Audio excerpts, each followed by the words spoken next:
Assalamualaikum warahmatullahi wabarakatuh. Selamat datang di channel Peternak Belut Official. Oke, kali ini teman-teman selamat malam, selamat beristirahat, selamat beraktivitas di malam hari ini. Yang istirahat kerja, yang lagi beraktivitas malam hari ini mungkin kerja atau lembur atau sedang aktivitas lainnya. Oke, kali ini teman-teman kita akan membahas video kemarin ya, kenapa bibit belut atau belut banyak yang mati di media lumpur khususnya. Oke teman-teman, sebelum ke pembahasan, jangan lupa tekan subscribe, like, dan komen and share sebanyak-banyaknya ke teman-teman ya. Dalam video ini saya akan menjelaskan mengapa bibit belut banyak yang mati di part 2 ya teman-teman ya. Ini part yang terakhir ya teman-teman, kenapa bibit belut banyak yang mati di media kolam lumpur khususnya saat awal penebaran atau awal budidaya. Oke teman-teman, sebelum kita bahas videonya, jangan lupa kita ngopi dulu ya teman-teman. Sudah ngopi belum ya? Semangat. Oke, ini teman-teman, pertama ya mungkin udah paham ya teman-teman, ini jerigen air ya. Biasanya kalau kita beli bibit khususnya yang jarak jauh atau menengah ya, luar kota lah, pasti rata-rata kebanyakan masih ada yang melakukan pengiriman menggunakan jerigen ini ya, atau kaleng air dari plastik, tergantung ukurnya ya. Biasanya kalau kita belinya banyak 5-10 kilo bibit itu biasanya menggunakan ini ya teman-teman, jerigen 20 liter, dan dia ditidurkan ya teman-teman. Nanti di sini, bagian sini disobek ya buat masuknya belut, nanti dilem apa diisolasi ya, dan dikasih lubang kecil-kecil seperti ini ya teman-teman, sebagai ventilasi udara atau keluar masuknya O2, oksigen ya. Kenapa kok banyak belut yang mati ya teman-teman? Terkadang saat pengiriman khususnya jarak jauh ya teman-teman, mungkin dari Jawa Tengah ke Jawa Timur atau Jawa Timur ke Jawa Barat, pasti kan membutuhkan waktu ya kurang lebih di atas 4 jam atau 5 jam ya teman-teman. Perjalanan darat, kita nggak tahu bibit kita itu naik apa, apakah naik bus ataukah naik pesawat atau jaksa ekspedisi lainnya, kita kan nggak tahu ya teman-teman, tergantung pihak pengirim atau penjual bibitnya. Oke, kali ini langsung saja kita ke permasalahan belut kenapa banyak mati. Oke ya teman-teman, jika ini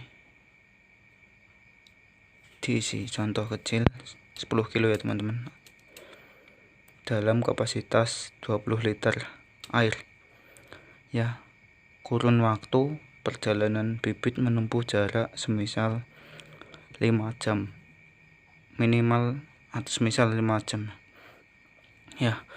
Air di sini pasti akan keruh teman-teman, akibat belut stres saat perjalanan ya teman-teman. Apalagi ingat, dia ikan ya teman-teman, ikan itu harus bernafas dengan insang ya, dia tidak bisa berlama-lama dengan kondisi air yang keruh yang sedikit ya. Total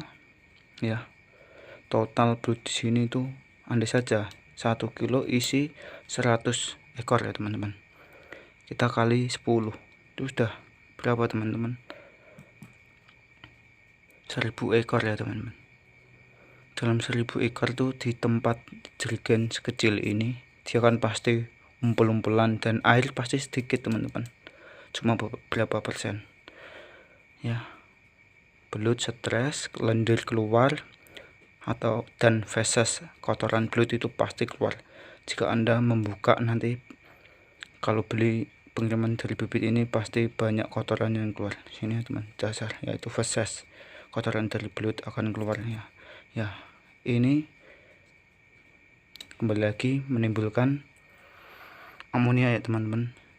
Di jerigen ini sudah ada amonia akibat belut stres dari perjalanan teman-teman. Lendirnya terbuang ya. Jika stres, belut akan mengeluarkan lendir berlebihan ya dalam stres. Di sini disebut dehidrasi ya teman-teman. Belut mengalami dehidrasi dan membuang cairannya berlebihan atau istilahnya keringat ya. Keringatnya itu lendir teman-teman ya. Ini sudah masuk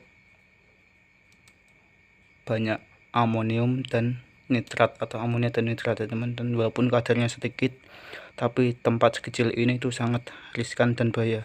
Kenapa? Tidak jarang banyak yang belum ditebar ke kolam, sudah banyak yang mati bibit ketika datang, dan jumlahnya juga cukup banyak teman-teman, di atas 20 ekor bahkan sampai 50 ekor. Itu banyak yang bercerita tentang semua itu kepada saya. Dan kita tidak sering atau lupa sebelum ditebar ke kolam, kita lupa mengkarantina teman-teman ya. Harusnya dikarantina dulu. Kalau langsung masuk ke kolam, apalagi kolamnya belum siap, terdapat ini amonia dan nitrat ya. Di sini sudah kekurangan oksigen, masuk sini kadar oksigennya rendah ya, belut akan keluar ya teman-teman. Mungkin setelah beberapa jam belut pasti akan keluar, karena dia butuh oksigen ya teman-teman untuk bernafas ya. Karena dengan ciri apa, insang, bagian insang sini sudah pada merah, itu belut sudah tidak nyaman dari sini, apalagi masuk ke sini ya. Seharusnya kita karantina dahulu ya teman-teman ya. Karantina, air mengalir dengan debit sedikit langsung dibuang ya. Teknik flushing ya teman-teman ya, agar selama dia dehidrasi, belut akan mengeluarkan lendir terus atau cairan ya, langsung terbuang, larut ikut air yang terbuang ya teman-teman, sehingga air itu kan baru terus lah. Ini fungsi turunan gini akan menambah kadar oksigen di dalam air. Yang semula belut membutuhkan oksigen, di sini kan oksigennya rendah ya. Belut membutuhkan kadar oksigen yang baik di sini. Nah, ini menambah kadar oksigen dengan cara air mengalir terus tapi keluar ya teman-teman. Ini pembuangan untuk membuang sisa-sisa feses atau amonia dan nitrat yang dalam jerigen tadi akan terbuang ya. Kadar oksigen akan rendah. Nanti dipilah ya teman-teman. Ada yang belut yang mati, stres, atau yang lemas, itu jangan dimasukkan kolam ya. Jangan lupa kolam di tes dulu ya teman-teman. Kita tester seminggu sebelum penebaran. Kita beli bibit apa, mancing apa, beli di pasar, kasih 10-15 ekor ya, buat uji coba media kita sudah baik apa belum. Kalau belum ya kita tunda dulu beli bibitnya sampai benar-benar media siap ya teman-teman. Intinya pembahasan kali ini, media harus siap, bibit datang harus dikarantina, tanyakan pengirimannya menggunakan apa, jaraknya jauhnya seberapa, waktu tempuhnya seberapa, dan jangan lupa dikarantina. Sortir bibit yang baik, yang sehat, yang lincah ya. Karantina itu nanti kita akan bahas ya teman-teman. Nggak cukup 1 hari karantina belut itu teman-teman, karena jarak tentang 1-7 hari itu pasti banyak yang mati walaupun belut belum masuk ke dalam kolam ya. Jika sudah mati di sini, belut belum masuk kolam ya, kita bisa tanyakan ke penjual bibitnya ya teman-teman, untuk menghindari resiko dari diri kita sendiri ya. Oke teman-teman, sekian pembahasan pada malam hari ini ya. Intinya media harus siap jika pengiriman menggunakan ini. Kita karantina dahulu ya teman-teman, sebisa mungkin kita karantina dahulu dengan cara seperti ini. Pisahkan belut yang sehat dan belut yang sakit atau stres, dan yang mati kita pisahkan, sendirikan ya teman-teman ya. Oke, itu pastikan media kita siap, bersih dari amonia dan nitrat ya, agar angka kematian belut dapat kita minimalisir di dalam budidaya belut ya teman-teman ya. Karena belut itu ikan ya teman-teman, bernafas dengan insang. Walaupun dia bisa bernafas dengan kulitnya, itu tidak untuk bertahan lama ya teman. Belut akan bernafas menggunakan pori-pori kulitnya itu kalau keadaan darurat ya teman-teman ya. Karena belut ikan dia tidak bisa lama-lama bernafas dengan insang, dia harus bernafas dengan insang. Dia membutuhkan air ya, walaupun kadar air sedikit. Kalau medianya baik, pasti belut akan bertahan ya teman-teman. Oke, sekian itu dari saya, semoga bermanfaat teman-teman ya. Pastikan sebelum menebar bibit, jika bibit datang kita karantina dahulu, kita sortir lagi, pastikan media benar-benar siap untuk mengurangi angka kematian ya teman-teman. Sekian dari saya, apabila ada salah-salah dan tutur kata dan yang lainnya, saya mohon maaf sebesar-besarnya. Semoga penjelasan singkat ini bermanfaat untuk teman-teman semuanya. Selamat malam, selamat istirahat, dan selamat beraktivitas bagi yang bekerja pada malam hari ini.